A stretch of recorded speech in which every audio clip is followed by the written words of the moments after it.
ततो जयाम्बरे। नष्टप्रायेषु अभद्रेषु नित्यं भागवत सेवया भगवति उत्तम श्लोके भक्तिर्भवति नैष्ठिके। कृष्णाय वासुदेवाय देवकी नंदनाय च नन्दगोपकुमाराय गोविन्दाय नमो नमः। ॐ ज्ञानतिमिरान्धस्य ज्ञानाञ्जनशलाकया चक्षुरुन्मिलितं येन तस्मै श्रीगुरुवे नमः। श्रीचैतन्यमनोभीष्टं स्थापितं येन भूतले स्वयं रूप कदा मह्यं ददाति स्वपदान्तिकम्। नमः ॐ विष्णुपादाय कृष्णपृष्ठाय भूतले श्रीमते भक्ति वेदांत स्वामी इति नामिने। नमस्ते सारस्वती देवे गौरवाणी प्रचारिणे निर्विशेष शून्यवादी पाश्चात्य देशतारिणे। जय श्री कृष्ण चैतन्य प्रभु नित्यानंद श्री अद्वैत गदाधर श्रीवासादि गौर भक्तवृंद। हरे कृष्ण कृष्ण कृष्ण हरे हरे, हरे राम राम राम हरे हरे। गुरुवे गौरचंद्राय राधिकाय तदालय कृष्णाय कृष्ण भक्ताय तद्भक्ताय नमो नमः। हरे कृष्णा। आप सभी वैष्णव का, सभी भागवतों का इस भागवत संघ में बहुत बहुत स्वागत है, अभिनंदन है। हम लोग श्रीमद् भागवतम के प्रथम स्कंद के अष्टम अध्याय के ऊपर चर्चा कर रहे हैं, जिसमें महारानी कुंती भगवान श्री कृष्ण से प्रार्थना करती है, स्तुति करती है। उन स्तुतियों में क्या क्या रहस्य छुपे हैं भगवान के बारे में, भक्त के बारे में, वो सब उनके कहे हुए वचनों के माध्यम से हम लोग समझने का प्रयास कर रहे हैं और अपने जीवन को धन्य बनाने का प्रयास कर रहे हैं। क्योंकि इन महाभागवतों का चरित्र ही इतना उज्जवल होता है, महाभागवतों का नाम ही इतना पवित्र करने वाला होता है कि केवल नाम ग्रहण करने से ही हमारे कोटि जन्म के जो पाप हैं वो नष्ट हो जाते हैं। केवल भक्तों के नाम लेने से, भगवान के नाम की जिस प्रकार से महिमा है, इस प्रकार से उनके भक्तों के नाम की भी महिमा है। कोई अगर नाम भी याद आ जाता है, किसी भक्त का नाम भी याद आता है उसको, तो उसके जीवन के जो भी पाप हैं, वो कष्ट जो हैं, वो कम हो जाते हैं। उस भक्त का जो भी जीवन में होने वाले जो परिवर्तन है, वो भक्त के, जिस भक्त का नाम लेता है, जिस भक्त के पीछे चलता है, जिस भक्त को अपना आदर्श मानता है, उसके अनुसार ही एक भक्त का जीवन जो है, एक साधक का जीवन बदलता जाता है, परिवर्तित होता जाता है। इसलिए जब हम लोग किसी भक्त के चरित्र को श्रवण करते हैं तो भक्त का ही हम लोग संग कर रहे हैं, और उस भक्त के संग के कारण ही उसके अंदर जो भी अच्छे अच्छे गुण होंगे वो सब हमारे अंदर प्रवेश करते चले जाएंगे, वो सब गुण जो हैं हमारे अंदर अपने आप आते चले जाएंगे। तो हम लोग महारानी कुंती जो बहुत श्रेष्ठ भक्त हैं भगवान के, वो कैसे भगवान को रोक रही है, कैसे प्रार्थना कर रही है और क्या चाहती है, और भगवान ने कैसे कैसे विपत्तियों से उनकी रक्षा की, इन सब बातों को महाराज भगवान से कह रही हैं। तो अगले श्लोक में आज श्लोक संख्या 25 देखेंगे। 24 में उन्होंने बताया कि आपने किन किन समस्याओं से कब कब हमारी और कैसे कैसे रक्षा की है, और आज उन्हीं रक्षा के माध्यम से कहती है कि आप हमेशा से हमारे साथ थे। तो आगे भी कह रही है कि जो कारण था कि आप हमारे साथ थे, वो कारण हमें अभी भी चाहिए। वो कहती है कि विपत्ति था तो भगवान आप थे, अब विपत्ति समाप्त हो गया तो आप अपने राज्य में जा रहे हो, द्वारिका जा रहे हो। इससे अच्छा है कि वापस हमारे जीवन में विपत्तियां आ जाएं, और विपत्तियां के रहने से भगवान आप रहते हो, इसलिए विपत्तियां हमें चाहिए। उसी को यहाँ कहती हैं महारानी कुंती, विपदः सन्तु ता शाश्वतत्र तत्र जगद्गुरु भवतो दर्शनम यस्यान् न पुनः भव दर्शनम। कहते विपदः सन्तु तः शाश्वत तत्र तत्र जगत जगद्गुरु। मेरे जीवन में क्या है, विपत्तियां को आने दो, शाश्वत तत्र, बार बार विपत्ति आए, यहाँ तक कि हमेशा हमारे जीवन में विपत्तियां भरी रहें और विपत्तियां कभी भी हमारे जीवन से न जाएं।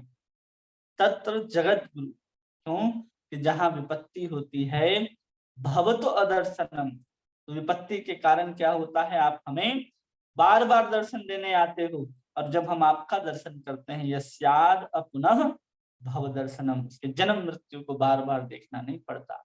अगर कोई कृष्ण को देख लेता है, कृष्ण का दर्शन कर लेता है, तो उसको बार बार जन्म मृत्यु जरा व्याधि के इन झंझटों में फंसना नहीं पड़ता है।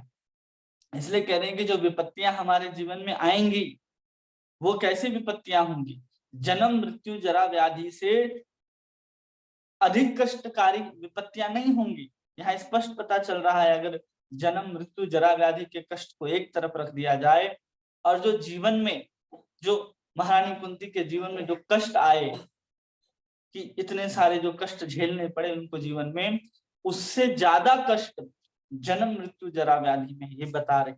क्यों? क्योंकि स्पष्ट रूप से कहती हैं कि भवतो दर्शनम, कि आपका दर्शन होगा, यस्याद अपना भव दर्शनम, कि जब एक बार हम आपका दर्शन कर लेंगे और बार बार जब आपका दर्शन होगा, तो हमें मालूम है कि हम बार बार इस जन्म मृत्यु जरा व्याधि के झंझट में नहीं फंसेंगे, नहीं देखना पड़ेगा। पहले से ही कह रही। इससे पता चलता है कि हम लोग जिस समस्या को समस्या मान करके बैठे हैं, कि नहीं हमारे जीवन में धन नहीं है, पैसा नहीं है, सुख नहीं है, शांति नहीं है, स्थिरता नहीं है हमारे जीवन में, कभी भी कुछ भी हो सकता है, कोई भी विपत्ति हमारे ऊपर गिर सकती है, इस तरह के जो जीवन में हमारे शंकाएं, भय रहता है, ये तो हमेशा पांडवों के ऊपर हम लोग देख सकते हैं कि उनके अंदर क्या क्या था। धन भी, राज्य भी छीन लिया गया, किसी प्रकार की कोई स्थिरता नहीं थी उनके जीवन में, विपत्ति कब किस रूप में कहां से आ जाए उनको पता नहीं था। लेकिन ये सब समस्याओं को समस्या नहीं कह रही है महारानी कुंती। महारानी कुंती तो समस्या किसको कह रही है कि जन्म मृत्यु जरा व्याधि, यही सबसे बड़ी समस्या है हम मानवों की, उसके अलावा तो कोई समस्या ही नहीं। जीवन में हम जिसको समस्या मान बैठते हैं वो समस्या नहीं है। सबसे बड़ी समस्या है कि आपके न चाहते हुए भी आपको मृत्यु को प्राप्त होना पड़ेगा, इस शरीर को छोड़ करके दूसरे शरीर में जाना पड़ेगा, न चाहते हुए फिर आपको जन्म, न चाहते हुए आपको बुढ़ापा, न चाहते हुए बहुत प्रकार की बीमारी आपको आकर के घेर लेती। क्यों? क्योंकि हम सब अभी बद्ध अवस्था में हैं, और ये सब बहुत बड़े कारण हैं। रूपाल जी भी तात्पर्य में कई जगह लिखते हैं इस चीज को, कि सबसे बड़ा अगर कष्ट है संसार में तो ये चार चीज हैं। और गीता में भगवान स्वयं कहते हैं, जन्म मृत्यु जरा व्याधि दुख दोषानुदर्शनम, इस संसार के सबसे बड़े दुख और इस संसार के सबसे बड़े दोष यही चार हैं, जन्म मृत्यु जरा और व्याधि। जन्म, किसी का जन्म होता है तो जन्म लेने वाले को प्रसन्नता होती है, या जिसके घर में जन्म लेता है उसको प्रसन्नता होती है। बेचारा जो जन्म ले रहा है उसको तो पता भी नहीं है कि हम कहाँ आए हैं, क्या है स्थिति संसार की, लोग कितना आनंद क्यों मना रहे हैं, किसी को कुछ पता ही नहीं है जो जन्म ले रहा है। लेकिन फिर भी हम लोग जन्म उत्सव मनाते हैं, लेकिन जन्म उत्सव मनाते हैं फिर बाद में उसको जन्मदिन मनाने का एक ये हो जाता है कि लोग क्या देंगे, गिफ्ट्स देंगे, इसलिए जन्मदिन मनने लग जाते हैं, लोग प्रसन्न होते हैं। जबकि उस दिन हमें देखना चाहिए हर जन्मदिन के दिन कि आज हमारा जीवन का आयु का इतना दिन जो है हमने जी लिया, क्या उतने वर्ष तक जीने के बाद हमने अपने जीवन में कितने कृष्ण की ओर आगे बढ़े। अगर इस तरह का कोई चिंतन करे तब वास्तव में जन्मदिन की सार्थकता मानी जाएगी। कोई वैष्णव जन्म ले, कोई भक्त जन्म ले आपके घर में तो उत्सव मनाना चाहिए। लेकिन कोई संसारी भोगी व्यक्ति जन्म ले जो दिन रात केवल अपने संसारिक विषयों के बारे में चिंतन करता हो, और फिर भी आप उसको जन्मदिन हैप्पी बर्थडे मनाए जा रहे हैं, तो ये तो और भी बड़े कष्ट की बात है कि वो तो बेचारा और खुद भी जन्म मृत्यु जरा व्याधि के झंझट से निकलने के लिए कोई प्रयास नहीं है, कोई प्रयत्न नहीं है, और फिर ऊपर से हम उसे और जन्मदिन बनाने के प्रोत्साहन देते जा रहे हैं। कोई मृत्यु को प्राप्त करता है तो मृत्यु में सब लोग रोते हैं क्योंकि पता है कि कष्ट है, लेकिन जन्मदिन में कोई नहीं कष्ट से रोता। अरे आपने भी तो जन्म लिया, हमने भी तो जन्म लिया। आप हम जन्म लेकर के हम लोगों ने देख लिया, जीवन के 20 साल 30 साल 40 साल हमने इस दुनिया में रह करके देख लिया। इस जीवन हमें मालूम है कि संसार किस प्रकार से चलता है, संसार कैसे दुखों से भरा होता है ये हम लोगों को पता है। फिर भी जो जन्म लेकर के जो भी व्यक्ति आपके घर में कहीं भी जन्म लेता है तो हम लोग बहुत खुशियां मनाते हैं। क्यों?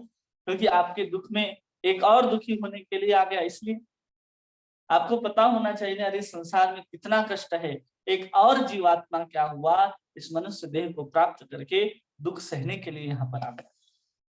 जैसे हम दुखी हो रहे हैं 40 साल से 50 साल से, वैसे ही जो नया जीवात्मा जन्म लेकर के आया ऐसे ही दुखी होगा। न दुखी हो इसके लिए हम क्या उपाय करते हैं? हम उसे कृष्ण की कथा, कृष्ण का नाम नहीं सुनाते, भागवत नहीं सुनते, नहीं सुनाते, कभी नहीं प्रभुपाद जी के ग्रंथों को खोल करके बैठते, कभी नहीं हरि नाम लेने के लिए प्रेरित करते हैं। जब ये सब प्रेरणा वास्तविक में यही जन्म मृत्यु जरा व्याधि वास्तविक दुख है संसार के, इससे बड़ा दुख नहीं है। जब किसी की मृत्यु होती है तो आप साफ जितने प्रकार के जरूरी काम होते सब छूट जाते हैं। आप कोई घर में बहुत व्यक्ति बीमार पड़ जाए तो जितने भी धन आपने इकट्ठा करके रखे सब उस बीमार व्यक्ति के खर्च कर देते हैं कि व्यक्ति का इलाज हो जाए। सब कुछ उसी के लिए खर्च होता है। जन्म में भी आप सबसे महत्वपूर्ण काम सब छोड़ करके एक व्यक्ति के पीछे लगता है। तो पता है कि जन्म मृत्यु जरा व्याधि कितने बड़े हमारे जीवन के एक दुख हैं। इसलिए यहाँ पर कह रहे कि अगर विपदः संतु ता, जो विपत्तियां है ना, संतु आने दो, अगर विपत्तियां आती हैं तो आने दो, ता सभी शाश्वत तत्र तत्र जगत गुरु। क्यों? क्योंकि जहां जहां विपत्तियां आई हैं हमारे जीवन में, भगवान आपने हमें दर्शन दिया है। इसलिए यहाँ पर बहुत सुंदर प्रार्थना करते हैं कि हमारे जीवन में दुख आए, क्योंकि हम कल भी बता रहे थे कि दुख जब हमारे जीवन में आता है ना तो हम भगवान को याद करते हैं, भगवान की तरफ देखते हैं। जब हम सुखी होते हैं तो भगवान की तरफ नहीं देखते। इसी प्रकार एक बिल्डिंग था, बहुत बड़ा बिल्डिंग था, वहां पर काम चल रहा था। तो एक वर्कर जो था बहुत ऊपर अपने काम में लगा हुआ था। एक नीचे से एक व्यक्ति जा रहा था तो सोचता है कि इसे हम कुछ काम कराना चाहते हैं, कुछ कहना चाहते हैं इससे, तब क्या उपाय किया जाए? तो ऊपर से क्या करता है, 50 का नोट ऊपर से गिराता है। वो 50 का नोट देखता है गिरा हुआ है, चुपचाप पॉकेट में उठाता है, रख के चला जाता है। देखता अभी भी नहीं देखा तो 100 रुपए का नोट ऊपर से गिराता है। वो 100 रुपए का नोट भी उठाता है, पॉकेट में रखता है, चला जाता है, लेकिन ऊपर देख ही नहीं रहा है। बेचारा परेशान कि हमने तो 100 रुपए गिरा दिए, 50 रुपए पहले गिरा दिए, अब तक भी नहीं देख रहा है। तो चलो अब 200 का नोट गिरा करके देखते हैं। अब 200 का नोट ऊपर से नीचे गिराता है। अब 200 का नोट ऊपर से नीचे गिराता है तो बहुत आश्चर्य के साथ वो चारों तरफ तो देखता है, आसपास तो देखता है, और उस नोट को उठा करके अपने पॉकेट में रख लेता है, लेकिन ऊपर नहीं देख रहा है। अब बेचारा जो ऊपर काम कर रहा था वो देखा कि हमने तो 200 फिर 100 फिर 50, 250 रुपए 350 रुपए हमारे चले गए। सोचता है कि चलो 500 के नोट हैं अभी, इसको भी देख करके देखता है। अब वो 500 का नोट भी गिराता है, अब 500 का नोट नीचे पहुंचता है। अब जैसे ही नीचे पहुंचता है तुरंत झट से उठाता है और चारों तरफ देखता है कि कोई तो देख नहीं रहा, और उठा करके उसको अपने पॉकेट में रख लेता है। अब बेचारा जो ऊपर बैठा हुआ व्यक्ति है परेशान हो जाता है कि इतने सारे पैसे गिरा दिए, लेकिन एक बार भी व्यक्ति ऊपर नहीं देखता। तब क्या करता है, ऊपर से एक ईंट गिरा देता है। वो ईंट सीधा जाकर के उसके सर पे लगती है। जैसे ही सर पे लगती है तब जाकर के वैसे सर को उठा करके देखता है। तब वो देखता है, देखो अभी पैसे गिरा रहे थे तो नहीं देखा, लेकिन जैसे ही इसके सर के ऊपर ईंट गिराया गया ये तुरंत झट से ऊपर देखता है, छल्लाते हुए देखता है कि कौन है ऊपर।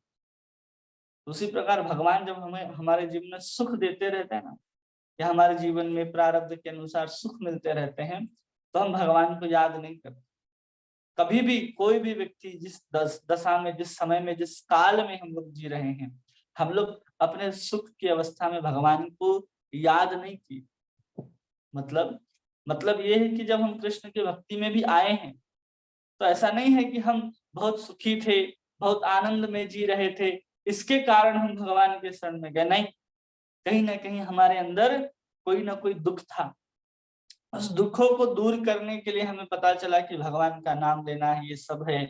किसी भक्त की कृपा से जब हमें ये सब पता चला, तो हम लोग क्या किए कि हम लोग भगवान के शरण में गए, भगवान का नाम लेना आरंभ कर दिया हम लोगों ने। कोई कितना भी सुखी हो जाए, क्या वो सही में भगवान का नाम लेता है?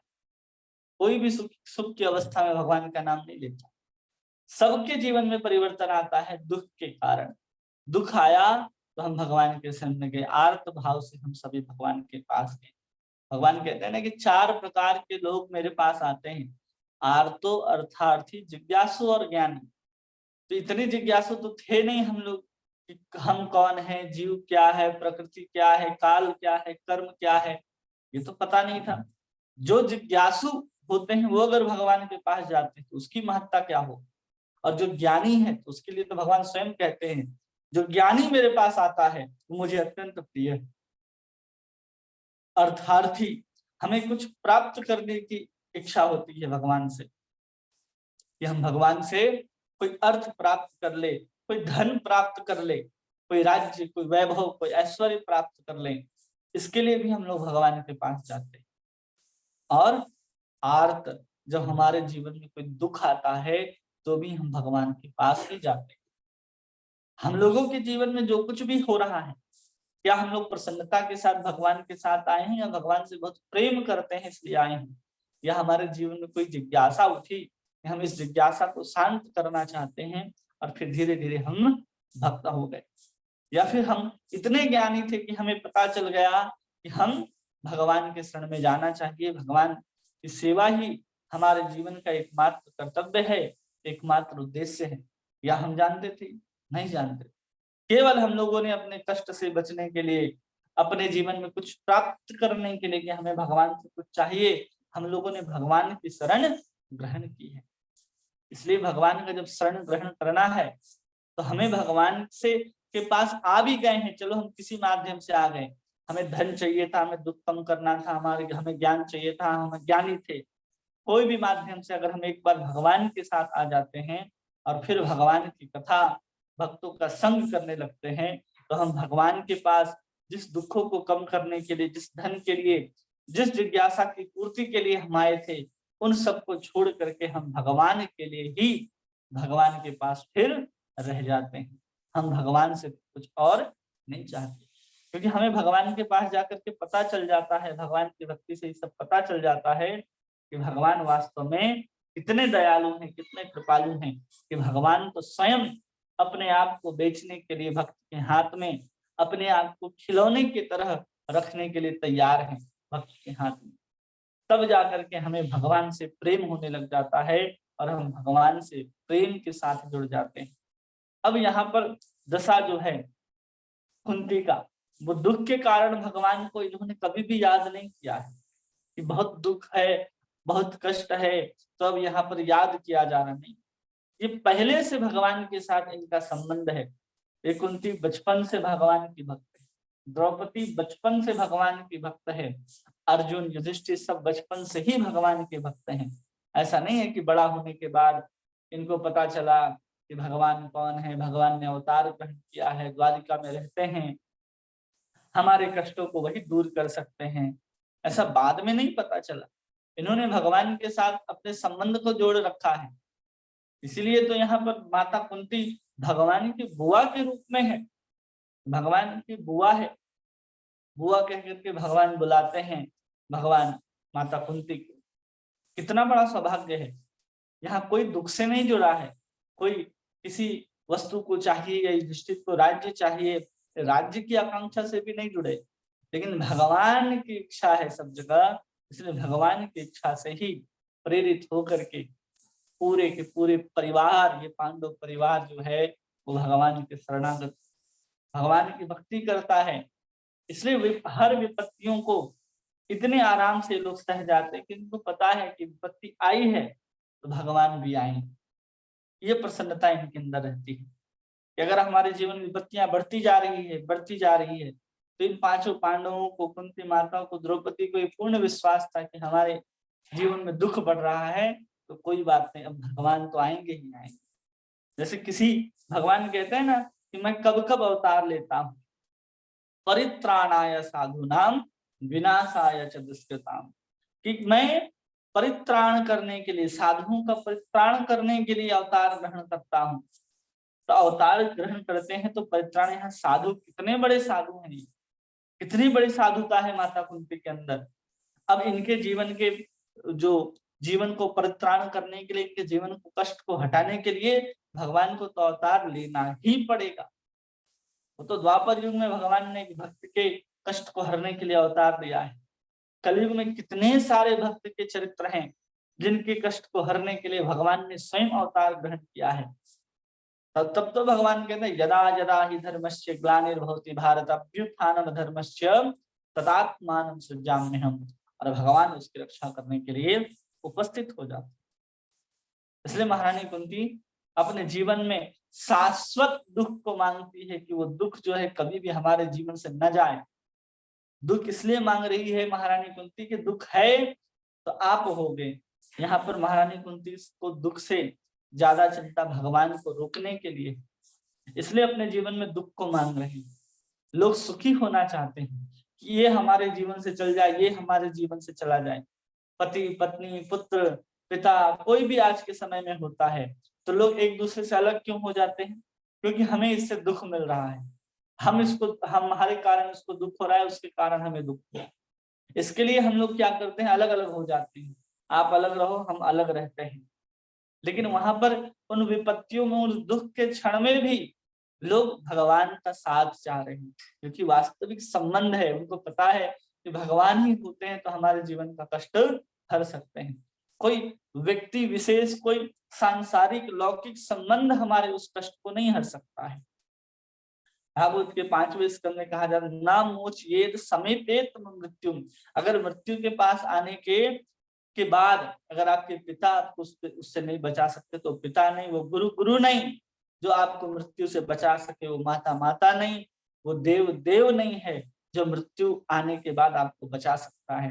मृत्यु आने के बाद तो केवल भगवान ही बचा सकते हैं।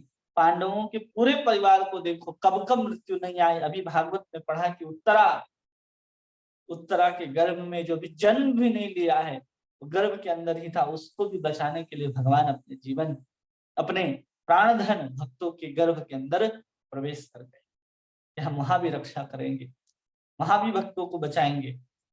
इसलिए भगवान के ऊपर भक्ति, भगवान के ऊपर श्रद्धा होगी तो हम जितने भी विपत्ति हैं उन सब विपत्तियों से अपने आप बाहर निकलते चले जाएंगे। हमें इसकी चिंता नहीं करनी चाहिए कि अरे हमारे जीवन में इतना दुख है तो हम कैसे दुखों से पार होंगे।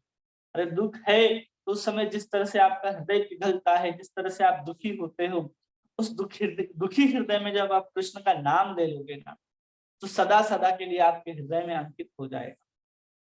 जैसे कोई अब चूड़ी बनता है, आप देखे होंगे, तो उस कांच को पिघलाया जाता है और पिघले हुए कांच में जिस तरह का रंग डाल दिया जाता है, उसके ठंडे होने के बाद हमेशा हमेशा के लिए वही रंग रहता है, नहीं परिवर्तित होता। फिर जिस रंग का कांच उस रंग की चूड़ियां बनेंगी। उसी प्रकार जब हमारा हृदय किसी भाव को सुन करके या संसार के दुख को सुन करके दुखी होकर के एकदम आर्त हो जाता है, उस समय सिर्फ कृष्ण नाम का, कृष्ण कथा का रंग डाल देंगे, फिर वो दुख चला भी जाएगा।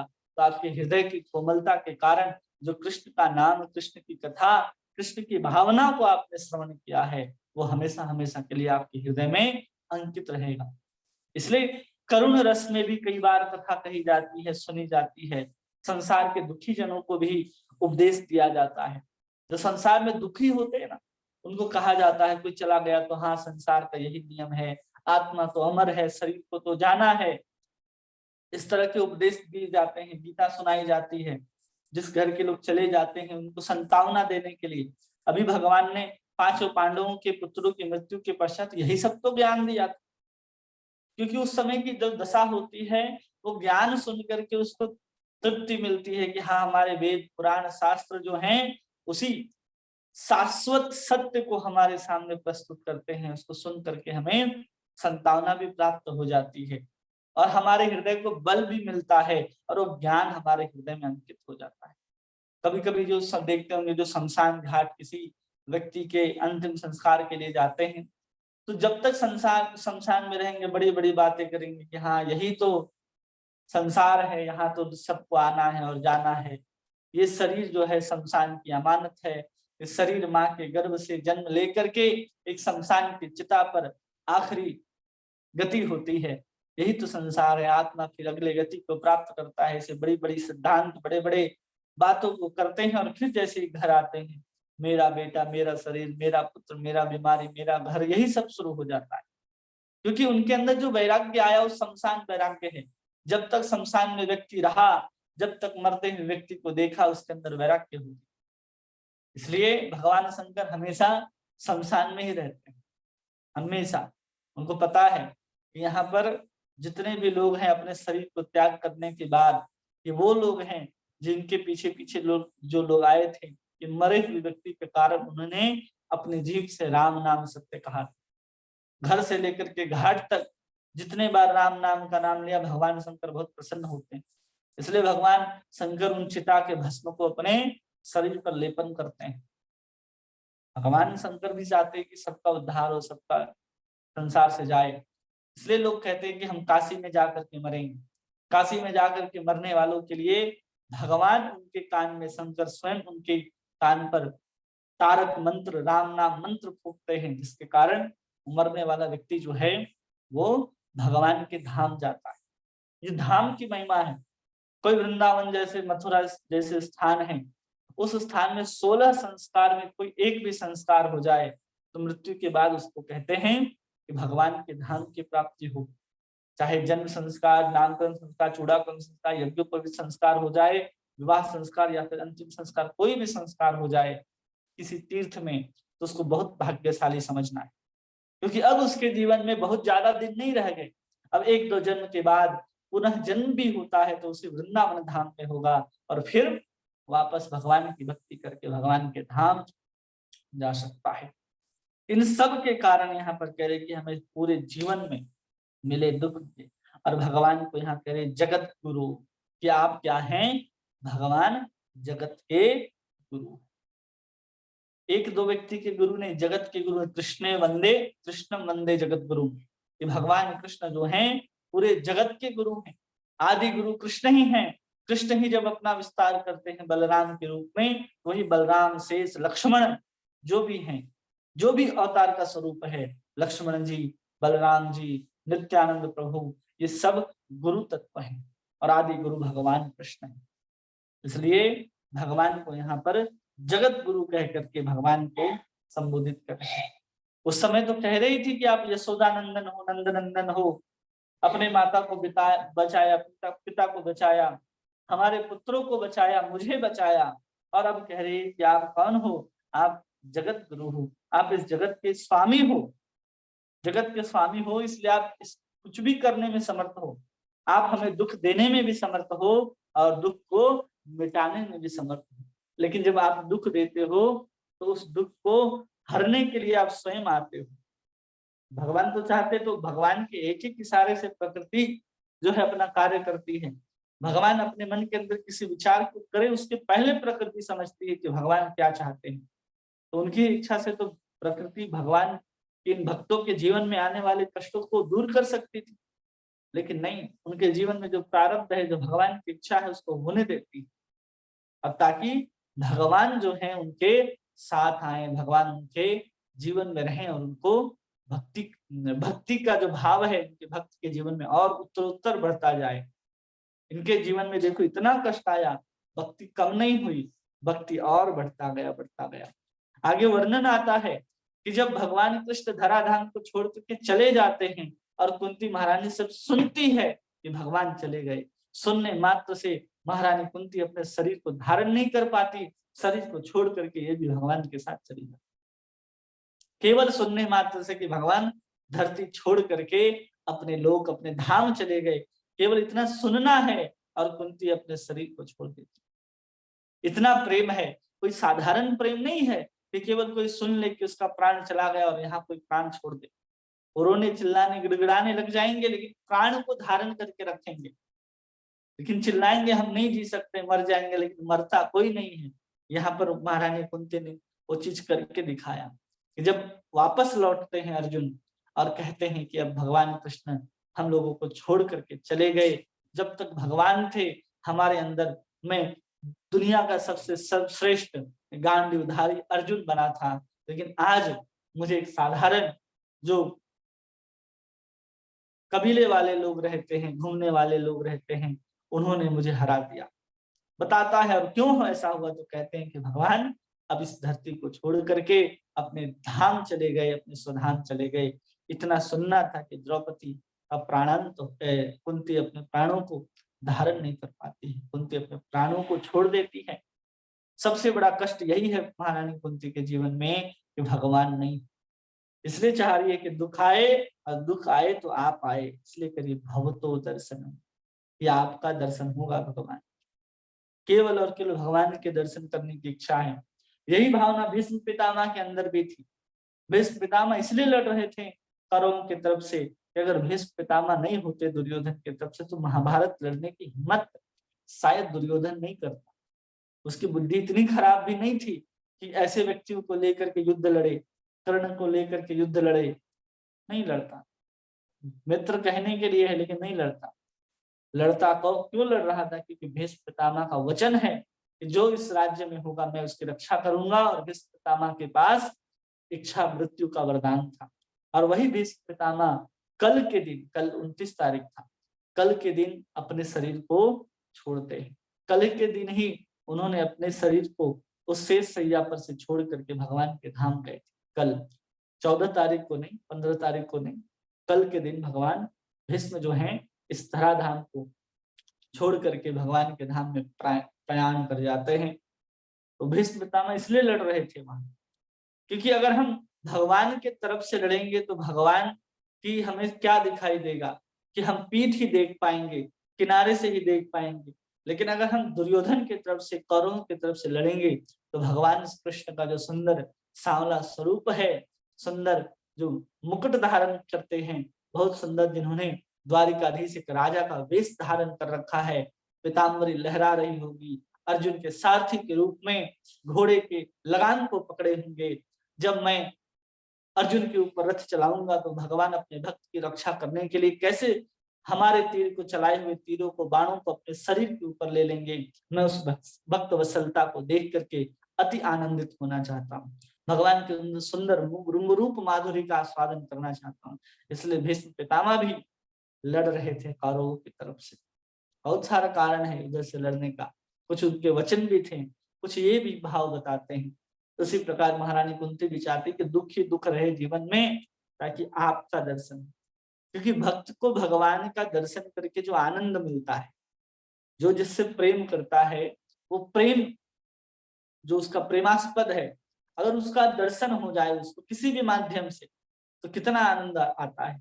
उस प्रेमी जो होते हैं वो क्या क्या नहीं रखते हैं, कुछ रुमाल मिल गया, उसके स्पर्श किए हुए कुछ सामान मिल गए, तो उसको भी लोग रखते हैं अपने पास संभाल करके कि नहीं ये किसका है, हमारे प्रेमास्पद का, हमारा प्रेमी का है। तो उसको कितना संभाल करके रखते हैं। किसी बड़े जिसको फिल्म स्टार्स को लोग पसंद करते हैं, उसके अगर ऑटोग्राफ मिल जाए हाथ में तो कई कई दिन तक तो हाथ नहीं धोते लोग। इतना लोगों के अंदर सांसारिक लौकिक प्रेम देखने को मिलता है। तो सोचिए आध्यात्मिक प्रेम, वो भी साक्षात भगवान कृष्ण से, और कृष्ण के साथ प्रेम भी नहीं, कृष्ण के साथ संबंध भी, और जब चाहे तब कृष्ण को बोल सकते हैं हाँ आइए मिलिए बैठिए, सब तरह का अधिकार कृष्ण के ऊपर जिसको प्राप्त होगा उसका प्रेम कितना श्रेष्ठ होगा। उसी तरह हमारे गुरु महाराज एक कहानी सुनाते हैं, स्टोरी, जिसमें हमारे गुरु महाराज को प्रभुपाद जी ने और आदेश किया कि मैं नीम के पकौड़े खाना चाहता हूँ, मैं नीम के पकौड़े खाना चाहता हूँ। तो उन्होंने महाराज जी ने क्या किया कि देखा कि हाँ आसपास कहीं पेड़ है, तो पेड़ से उन्होंने नीम के पत्ते तोड़ करके ले आए। और भगवान महाराज को बनाना नहीं आता था कि नीम के पकौड़े कैसे बनाएंगे, फिर भी महाराज जी ने बनाया कि प्रभुपाद जी का आदेश है, बना करके भगवान को भोग लगा करके प्रभुपाद जी को दिया उन्होंने खाने के लिए। तो प्रभुपाद जी ने 1 या 2 खाया और फिर बाकी के बाकी छोड़ दिए। फिर प्रभुपाद जी ने पूछा महाराज जी से कि आपने जो नीम के पकौड़े बनाए वो किस पत्ते के बनाए? तो महाराज जी बोले कि नीम के पत्ते के।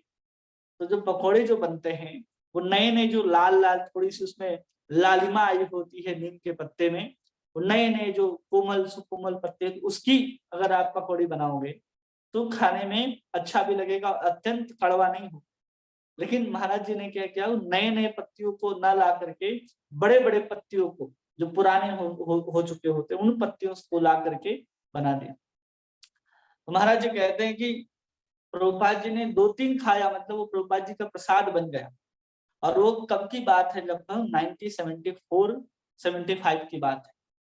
उस समय वो पकोड़े को खाया था प्रभुपाद जी ने, और महाराज जी ने उस पकोड़े को आज तक अपने पास रखा है कि किसका है ये, प्रभुपाद जी ने जूठा किया है। तो बहुत समय तक, आज तक प्रभुपाद जी ने, महाराज जी ने उस पकोड़े को रखा है, क्योंकि प्रेम है। उसी प्रकार प्रभुपाद जी जब एक बार प्रसाद ग्रहण कर रहे थे तो उनका जो दांत है खाते समय टूट गया, तो दांत को महाराज जी ने मांग लिया था, और आज भी अपने बीड़ बैग में उस प्रभुपाद जी के दांत को रखते हैं कि किनका दांत है, प्रभुपाद जी का दांत। इसी प्रकार जो प्रेमी होता है, लोग उसके वस्तुओं को भी इतना संभाल करके रखते हैं। तो सोचिए, जब कृष्ण के प्रति हृदय में प्रेम होगा तब उस प्रेम को कितना संभाल करके रखेंगे। और जिसके लिए प्रेम है वही हमारे सामने आ जाए तो हम उसको कैसे जाने देना चाहते हैं, कैसे जाने देंगे उसको, हम उसको कभी भी जाने नहीं देंगे। इसलिए यहाँ पर महारानी कुंती कह रही है कि भवतो दर्शनम, कि हम आपको देखना चाहते हैं, आपको बार बार देखना चाहते हैं, बार बार आपका भेंट होगा। तब कहते हैं कि अब पुनः स्यात् अपुनः भव दर्शनम, कि आपको देखने से बारंबार इस जन्म मृत्यु जरा व्याधि को हमें देखना नहीं पड़ेगा। इसलिए हम भगवान चाहते हैं कि आप हमारे साथ ही रहो। यहाँ प्रभुपाद कहते हैं अनुवाद में कि मैं चाहती हूँ कि ये सभी विपत्तियां बारंबार आए, जिससे हम आपका दर्शन पुनः पुनः कर सके, क्योंकि आपके दर्शन का अर्थ है कि हमें बारंबार होने वाले जन्म मृत्यु को नहीं देखना पड़ेगा। कि आपका दर्शन होने का मतलब है कि बार बार इन जन्म मृत्यु को नहीं देखना पड़ेगा। तात्पर्य, सामान्यतः दुखी जरूरतमंद बुद्धि जिज्ञासु मनुष्य जिन्होंने कुछ पुण्य कर्म किए हैं वे भगवान की पूजा करते हैं या पूजा करना प्रारंभ करते हैं।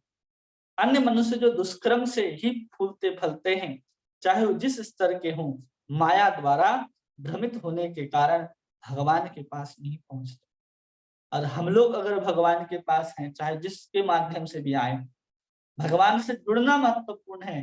कौन कैसे जुड़ रहा है ये महत्वपूर्ण नहीं है। हम लोग वो दुख के कारण, अपने बुद्धिमत्ता के कारण कुछ पाने की इच्छा से आए हों, लेकिन हमारे जीवन में कुछ ना कुछ पुण्य था, इसलिए हम लोग भगवान के पास आए। नहीं तो जो भ्रमित लोग होते हैं, जो दुष्कर्म करने में लगे रहते हैं, जो पाप कर्म में निरत रहते हैं, उनके जीवन में बहुत दुख आए, कुछ भी आए, वो भूत प्रेत पाखंड तंत्र मंत्र उसके चक्कर में जाएंगे, लेकिन कभी भगवान की शरण में नहीं आएंगे।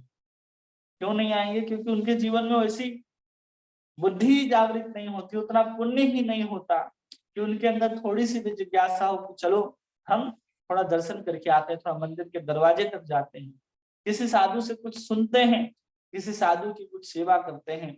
ऐसी कोई जिज्ञासा, कोई इच्छा ही उसके अंदर नहीं आती, उसके दुष्कर्मों के कारण। इसलिए जब हम लोग भगवान के साथ जुड़े हैं तो हम अपने आप को हम लोगों को भाग्यशाली समझना चाहिए, जिस माध्यम से जुड़े हों, लेकिन हम कृष्ण के साथ जुड़े हैं, कृष्ण के नाम के साथ जुड़े हैं, कृष्ण के भक्तों के साथ जुड़े हैं, और साथ में भगवान के सुंदर ग्रंथावतार भागवत का भी हम लोग श्रवण करते हैं। तो हम लोग किसी न किसी रूप में भगवान के साथ संबंधित हैं ही, संबंध है हमारा भगवान के साथ, क्योंकि हम लोग उनके साथ जुड़े हुए हैं। इसलिए कि भगवान के पास पहुंच पाते, अतएव पुण्यात्मा के लिए संकट आने पर भगवान के चरण कमलों का आश्रय लेने के अलावा अन्य कोई विकल्प नहीं होता। जो पुण्य आत्मा होते हैं वही संकट के आने पर भगवान के शरण में जाते हैं, बाकी अन्य लोग भगवान के शरण में नहीं जाते। भगवान के चरण कमलों का निरंतर स्मरण का अर्थ है जन्म मृत्यु से छूटने की तैयारी। अगर हम भगवान का नाम ले रहे हैं तो हमें अपने जीवन के जन्म मृत्यु से हम लोग छूटने की तैयारी कर रहे हैं। माया के विरोध में हम लोग चल रहे हैं। माया हमें उल्टी धारा में बहाना चाहती है और हम अपने अपने अलग धारा में बहना चाहते हैं। तो उल्टी धारा में चलने का जो प्रयास है तो थोड़ा सा तो प्रयास करना ही पड़ेगा, क्योंकि उल्टी धारा में तैरना, उल्टी धारा में चलना बहुत मुश्किल होता है। उसी प्रकार माया हमें अपनी ओर घसीटना चाहती है और हम कृष्ण की ओर जाना चाहते हैं। इसलिए जब भक्त जीवन में आते हैं तो भक्ति करने में हमें लगता है कि अरे बहुत कठिनाई आ रही आएगी, क्योंकि जब तक हम शुद्ध नहीं होंगे माया हमारी परीक्षा लेते रहेगी। माया हमारे पैर को खींच करके वापस संसार में, आप वापस विषय भोगों में डालती रहेगी। इसलिए हमको इसके विरोध में चलना है। तो हमें इतना बल, इतना सामर्थ्य होना चाहिए कि हम जितने भी विपत्ति आएंगे, जितने भी विरोध प्रतिरोध आएंगे, हम भगवान को छोड़ने वाले नहीं है। इसलिए हम जब भी भगवान का स्मरण करें तो समझना चाहिए एक बार स्मरण करने से हम थोड़ी और भगवान के करीब आ गए, एक बार कृष्ण के नाम लेने से थोड़ा और हम भगवान के करीब आए।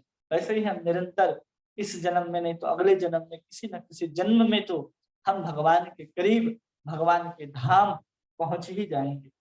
इसलिए भगवान के धाम पहुंचने के लिए हम लोग कृष्ण के नाम का स्मरण करते हैं, जिससे हम जन्म मृत्यु की छूटने की तैयारी को आरंभ कर देते हैं।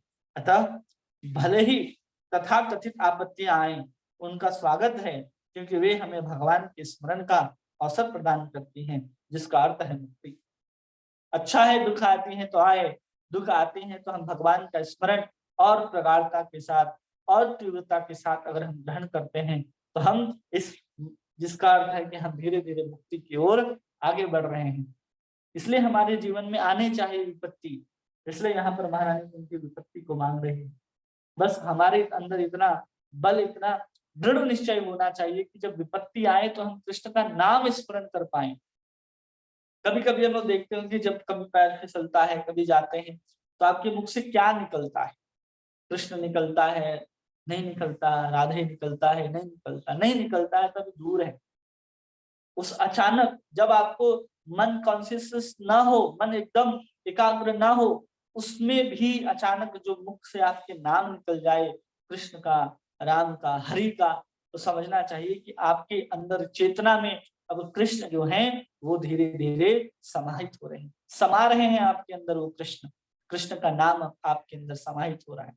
लेकिन आपको प्रयास करना पड़ जाए कि कहीं पैर फिसले, कहीं अचानक कुछ हो जाए, तो आपके मुख से क्या निकलता है वो आपके अंदर की स्थिति को जाहिर करता है। स्वप्न की भी अवस्था में आप कृष्ण को याद करते हैं कि नहीं करते? उस स्वप्न में भी कोई दुख वाली स्थिति आई, कुछ ऐसे चीजों को आप देख रहे हैं उस स्वप्न में, तो क्या आपके अंदर पीछे से ये चलता है कि हम कृष्ण का नाम ले, कृष्ण का नाम लेने का प्रयास करें? ऐसा होना चाहिए। अगर ऐसा हो रहा है तो समझना चाहिए कि धीरे धीरे कृष्ण हमारे अंदर समा रहे हैं। जब कृष्ण हमारे अंदर पूरी कृष्ण की भक्ति समा जाएगी तो कैसी भी स्थिति हो, ना चाहते हुए भी अचानक हमारे मुख से जो नाम निकलेगा तो भगवत नाम ही होगा। इसलिए जो विपत्ति आए तो उसका स्वागत करना है। स्वागत करेंगे तो उन विपत्तियों के कारण भगवान कृष्ण का स्मरण करने में हमें सुविधा हो। सुख होता है तो हम सुख में कृष्ण को तो भूल जाते हैं, लेकिन दुखी होते हैं तो हम भूलते नहीं हैं। क्यों? क्योंकि हम भगवान के शरण में हैं और किसी न किसी कारण से हमारे अंदर पुण्य है, उस पुण्य के कारण ही हम भगवान के शरण में हैं। चाहे आरती हूँ, अर्थार्थी हूँ, जिज्ञासु हूँ अथवा ज्ञानी हूँ, ये चार पुण्य आत्मा ही भगवान के शरण में आते हैं। और हमारे अंदर ये पुण्य होने के कारण हमारे अंदर सौभाग्य है कि उस पुण्य के कारण, क्यों, कौन सा पुण्य? किसी साधुओं के द्वारा जो पुण्य प्राप्त हुआ। हम लोगों ने बताया ना किस पुण्य के कारण हम भगवान की तरफ जाते हैं। तो ऐसा पुण्य होना चाहिए कि अचानक अज्ञात सुकृति, किसी साधु की सेवा, किसी साधु की सहायता, किसी साधु का दर्शन, ये हमको भगवान की ओर लेकर के जाता है। जिसने अविद्या के सागर को पार करने हेतु सर्वोत्तम नाव के समान भगवान के चरण कमलों की शरण ग्रहण कर ली है, वह उतनी ही सरलता से मुक्ति प्राप्त कर लेता है जितनी सरलता से बछड़े के खुर के निशान को लांघा जा सकता है। भगवान श्री कृष्ण को के चरण कमलों को नाव कहा जा रहा है। प्रभुपाद कह रहे कि नाव है कि केवल और केवल भगवान कृष्ण के चरण को अगर हम लोग ग्रहण कर लेते हैं तो अचानक से हम लोग पार कर जाएंगे और हमें पता भी नहीं चलेगा कि हम भव सागर को कब पार कर गए, कैसे पार कर गए। हम बिना इस चीज का अनुभव किए ही संसार को पार कर जाएंगे। हमें प्रयास नहीं करना पड़ेगा जब हम भगवान के शरण को ग्रहण कर लिए कि कैसे हम पार होंगे। भगवान कहते हैं गीता में कि अहम मृत्यु संसार सागराती, मैं तुम्हें तुरंत सुच ही पार कर दूंगा। इस संसार के भव सागर से तुरंत तुम्हें पार कर दूंगा। हमारी अपनी चेष्टा के कारण हम भव सागर को पार हो जाएं, इसमें तो बहुत बहुत बड़े साधन बल की आवश्यकता पड़ेगी। शायद साधन इस जन्म में भी पूरा ना हो, लेकिन कोई एक बार अगर भगवान की शरणागति प्रपत्ति धारण कर लेता है तो अनायास ही, जैसे बछड़े का जो गड्ढा होता है उसको हम कैसे ही अचानक पार कर जाते, चलते चलते चलते पार कर जाते, पता भी नहीं चलता। वैसे ही पूरे के पूरे संसार सागर को हम लोग पार कर सकते हैं केवल भगवान के चरण को ग्रहण करने से, भगवान के चरण रूपी नाव को ग्रहण करने से। ऐसे मनुष्य भगवत धाम में रहने के अधिकारी हैं और उन्हें ऐसे स्थान से कोई उद्देश्य नहीं रह जाता जहां पग पग संकट रहता है। इस संसार को कहते हैं यद यद विपदः। इस संसार में क्या है, केवल और केवल विपत्तियां हैं। पदम पदम यत विपदाम न तेसाम, ये भागवत में ही कहते हैं कि इस संसार में तो पग पग में क्या है, विपत्तियां हैं। अगर ऐसा भक्त एक बार भगवान के शरणागत हो जाए तो पुनः संसार को छोड़ करके जहां जाएगा वहां विपत्तियां नहीं रहेंगी। जहां पग पग में संकट है वहां पग में संकट नहीं होते हैं। लेकिन कब जाएंगे, जब हम यहाँ के संकटों में भी भगवान का स्मरण करेंगे तब। भागवत गीता में भगवान ने इस भौतिक जगत को आपत्तियों से भरा कष्टप्रद स्थान बताया है। अल्प ज्ञानी व्यक्ति इन आपत्तियों के साथ समझौता करने की योजना बनाते हैं। जो अल्प ज्ञानी व्यक्ति है वही समझौता करने के लिए तैयार हैं कि चलो हम थोड़ा सा ये कर लेते हैं, थोड़ा सा वो कर लेते हैं, तो हम इन विपत्तियों से बच जाएंगे, इससे छूट जाएंगे। समझौता करने का मतलब ये भी होता है कि चलो हम कष्ट सहेंगे लेकिन इस संसार में ही कष्ट सहेंगे, हम संसार को छोड़ करके नहीं जाएंगे। दुनिया में आए हैं तो जीना ही पड़ेगा, जिंदगी अगर जहर है तो जहर पीना ही पड़ेगा। इस सिद्धांत को यहाँ पर अपनाने की आवश्यकता नहीं है। कोई जरूरी नहीं है कि आप संसार रूपी जहर को पिए, संसार रूपी जहर को पीने की आवश्यकता नहीं है। आपको इस संसार में समझौता करने की आवश्यकता नहीं है, आपको इस संसार को छोड़ करके जाने की आवश्यकता है। हमें नहीं समझौता करना जन्म मृत्यु जरा व्याधि से। हम भगवान के अंश हैं, भगवान के अंश हैं हम, कोई साधारण नहीं है। हम भगवान के पास जाएंगे, भगवान के साथ रहेंगे। हम क्यों संसार में समझौता करें, क्यों संसार के सुख दुख से समझौता करें। लेकिन हम मूर्ख होने के कारण, अल्प ज्ञानी होने के कारण इस संसार की विपत्तियों के साथ समझौता कर लेते हैं। चलो ऐसा ही होता है, ऐसे ही करना पड़ेगा, कोई जरूरी नहीं है कि आप ऐसा करें। अल्प ज्ञानी लोग ही समझौता करते हैं कि हर बार कष्ट को सहते जाते हैं। अच्छा है, कष्ट को सहना भी चाहिए, लेकिन कष्ट को सहते हुए अगर आप भगवान का नाम लेते हैं तब आप जाकर के इस कष्ट से निकल सकते हैं। आप उस कष्ट का प्रतिरोध नहीं करते, हम कष्ट सहन भी करते हैं और कष्ट को गाली भी देते हैं। अरे इतना जीवन में इतना दुख है, ये दुख है, वो दुख है। अगर आप अपने जीवन में उस दुख को बिना प्रतिकार किए हुए भी जीवन जीते हैं तो कष्ट दोबारा आपके जीवन में नहीं आएंगे, क्योंकि आपके प्रारब्ध के कारण ही वो कष्ट आते हैं। और अगर आप प्रारब्ध को आने के बाद उसकी प्रतिक्रिया दे देते हैं, उसका प्रति उत्तर दे देते हैं, तो कहीं ना कहीं वो प्रतिक्रिया जो है आपके जीवन में पुनः आपको परेशान करेगी ही करेगी। इसलिए जब जीवन में आए दुख सुख तो अप्रतिकार पूर्वकम अगर हम उसको सहते जाते हैं तो हम मुक्ति के अधिकारी बनते जाते हैं। भगवान कहते हैं ना, मात्रा स्पर्श शास्त्र कौन्तेयम शीतोष्ण उष्ण सुख दुखदा आगम पायोनु नित्यम ताम तितिक्षस्व भारतः। ये अगर इन सब चीजों को सह लेता है तो वो मोक्ष का अधिकारी बन जाता है। लेकिन समझौता नहीं करना। एक होता है समझौता, चलो करना ही है, इसलिए हम सह रहे हैं क्योंकि हमको पता है कि अब हमको यहाँ से जाना है। कई बार होता है ना कि ट्रेन में सीट्स नहीं मिलती, कहीं जाते हो तो उस समय थोड़ा सा भी अगर सीट मिल जाए तो हम लोग इस संतुष्ट के साथ बैठ जाते हैं कि 2 घंटे में तो हमको उतर जाना है, तो हम 2 घंटे के लिए तो ये कष्ट सह सकते, लेकिन समझौता नहीं करना है कि नहीं अब तो ऐसे ही जीना है। नहीं, ऐसा नहीं होना चाहिए।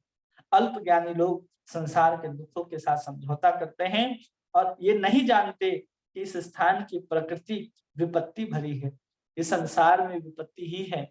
हमें लगता है कि हम समझौता कर लेंगे तो जीवन परिवर्तित हो जाएगा, जीवन से दुख चले जाएंगे, कभी नहीं जाएगा। आपको इस संसार से निकलना ही है, इस संसार को स्वर्ग बनाने का प्रयास नहीं करना। संसार कलयुग में स्वर्ग नहीं बनेगा। हरि नाम लीजिए, आप अपने जीवन को स्वर्ग बना सकते हैं। जिन जिन तक हरि नाम पहुंचेगा, हरि कथा पहुंचेगी, वही अपने जीवन को स्वर्ग बना सकते हैं और स्वर्ग बना करके भगवान के धाम जाने का प्रयत्न कर सकते हैं। आप इस संसार को इतना कंफर्टेबल कभी नहीं बना सकते। हम क्या, स्वयं रामचंद्र भी आए थे, स्वयं कृष्णचंद्र भी आए थे। कृष्ण आए तो इतना बड़ा महाभारत हुआ।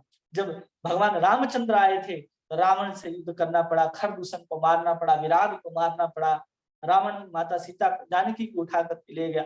उस समय भी विपत्तियां आई, लेकिन न रामचंद्र ने कभी विपत्तियों से समझौता किया, न कृष्णचंद्र ने समझौता किया है। इसलिए इन दोनों के चरित्र को आप पढ़ेंगे, भगवान के दी हुई गीता को पढ़ेंगे तो कहाँ कह रहे हैं कि तुम्हें दुख सहना ही पड़ेगा। भगवान कह रहे दुख, जन्म मृत्यु जरा व्याधि दुख दोषानुदर्शनम, दुख को देखो ताकि तुम संसार से बाहर निकलने का प्रयत्न करो। तब भगवान कहते यद दत्वा न निवर्तन्ते धामम परमम वहां, कि वहां जाने के बाद तुम्हें नहीं आना पड़ेगा।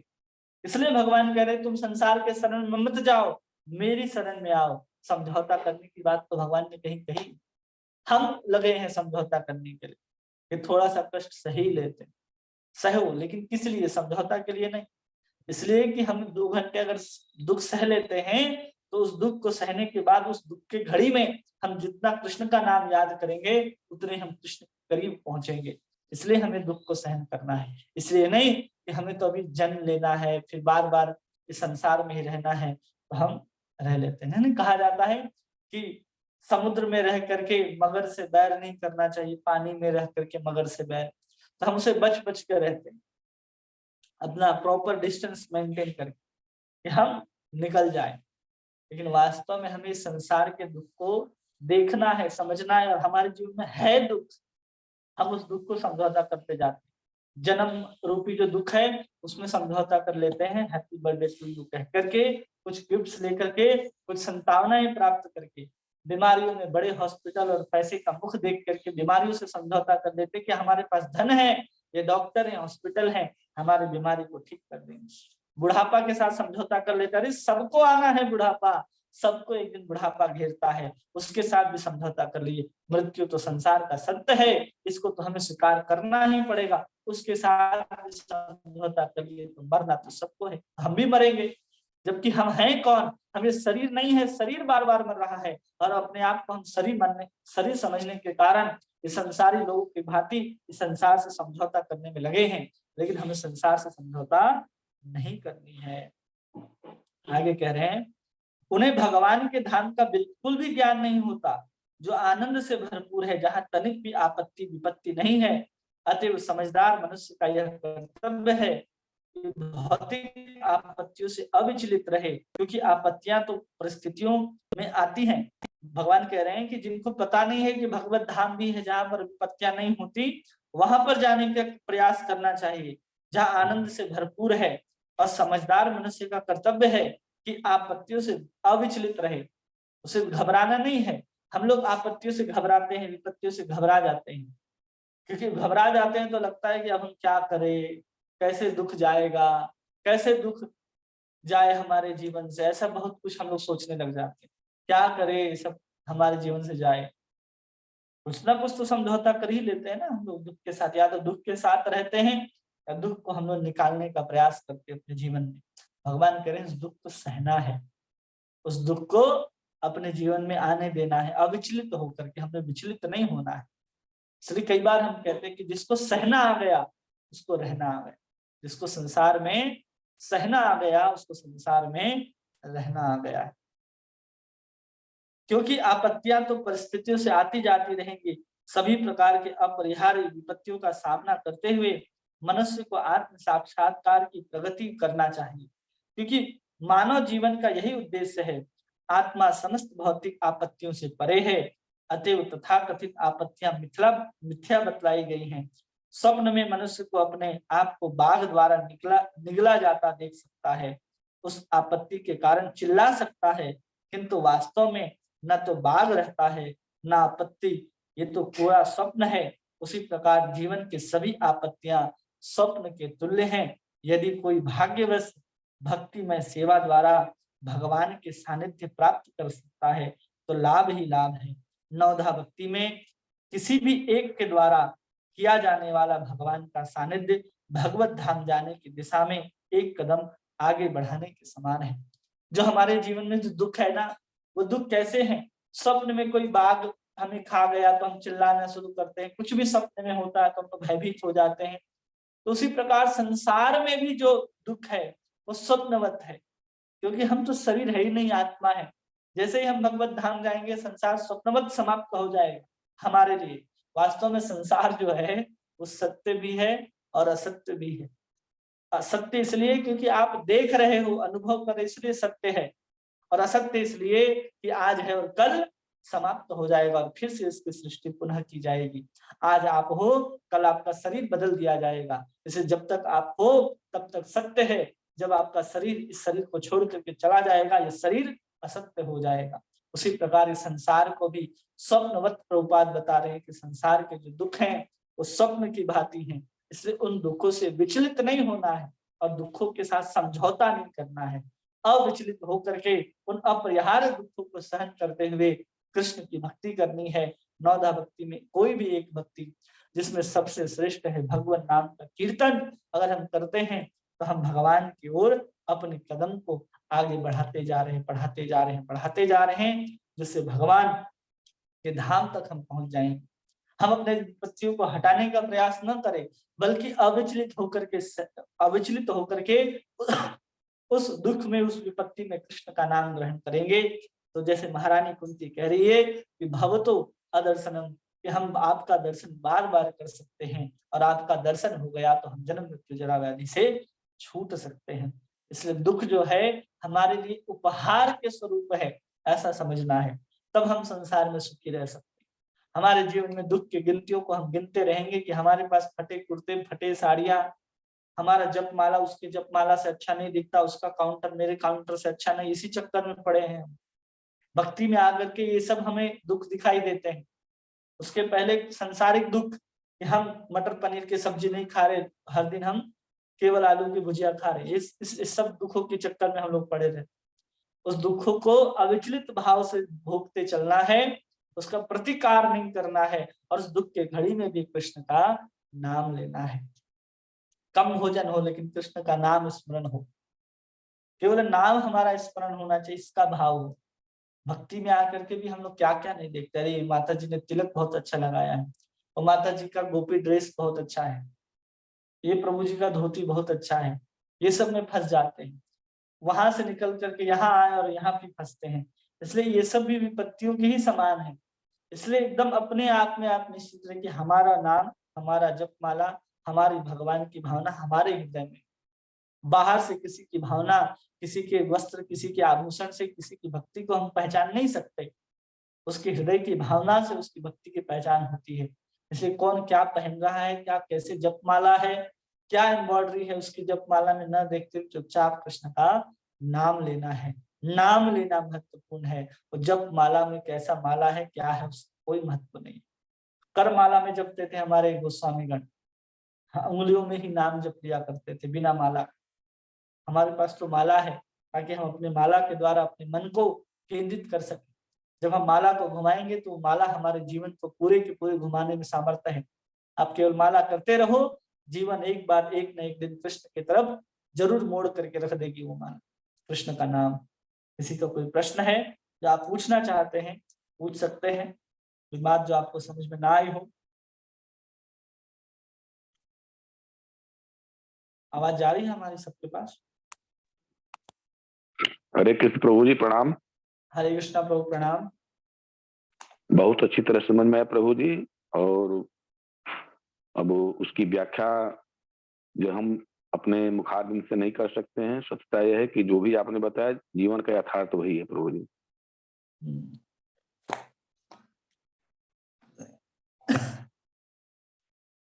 ठीक है, कोई प्रश्न किन्हीं का?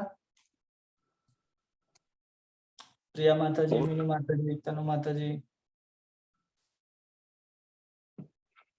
और प्रभु जी जो यात्रा वाला जानना चाहते थे, 5 हाँ तारीख तक शायद आपने बताया है कि अपना हाँ, वो 5 करना था। फरवरी। 5 फरवरी तक क्या करना है प्रभु जी? रजिस्ट्रेशन करना है कि जो भी अमाउंट है, शायद 5,000 है उसका एडवांस, तो उसको दे करके केवल रजिस्ट्रेशन कराना है। तो कैसे भेजा जाए? कैसे भेजा जाए, उसमें जो नंबर है ना, उसमें तीनों में से किसी भी नंबर से बात करके आप उसको जमा करवा सकते हैं और मेरे पास भी करा सकते हैं। ठीक है प्रभु जी, ठीक।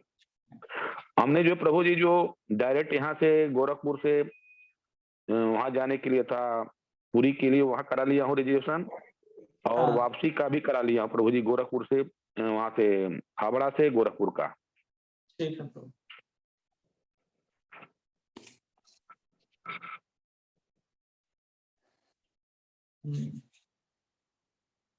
ठीक है, प्रिया माता जी कुछ पूछना है? निशा माता जी, ओजस्वी माता जी आज बहुत दिन के बाद आई हैं। प्रभु जी हम बाहर गए थे ना, इसलिए। हाँ ठीक है।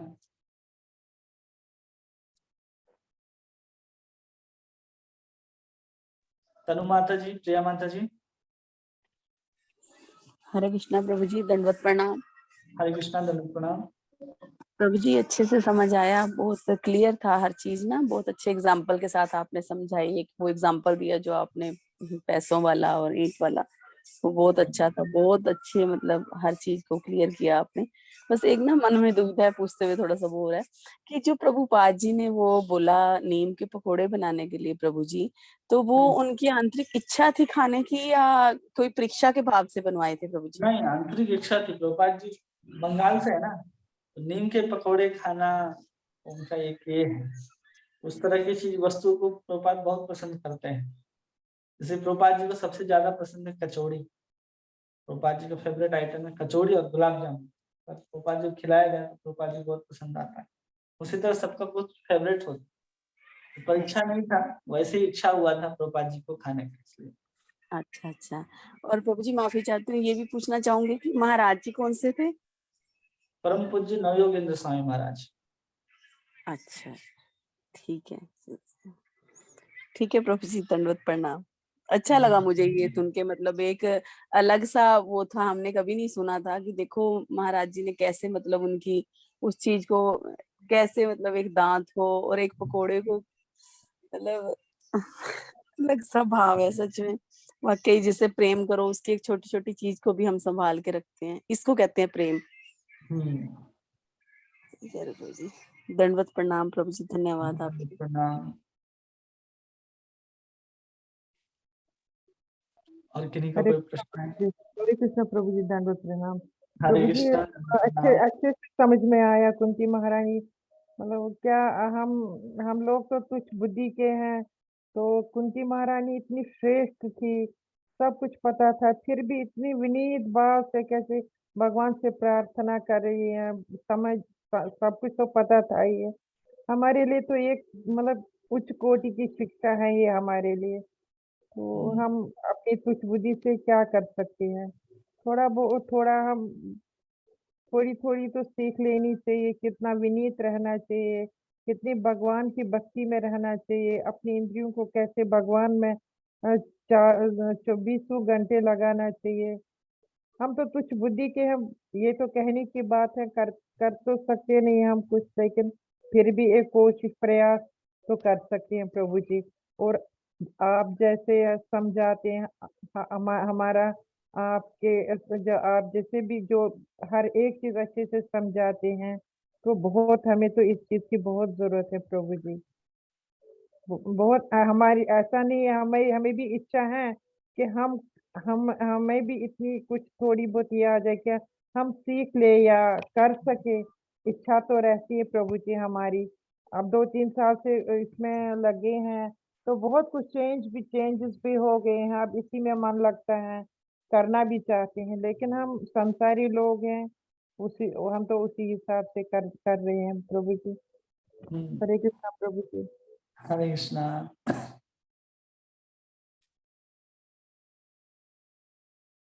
और कोई प्रभु जी?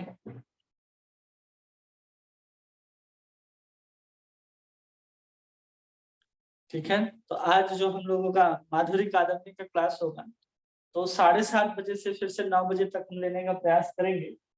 अगर आज खत्म नहीं होता है तो कल सुबह भागवत के स्थान पर हम लोग माधुरी कादम्बरी करके 2 क्लास में उसको पूरा करेंगे। ठीक है, किसी को कोई आपत्ति है?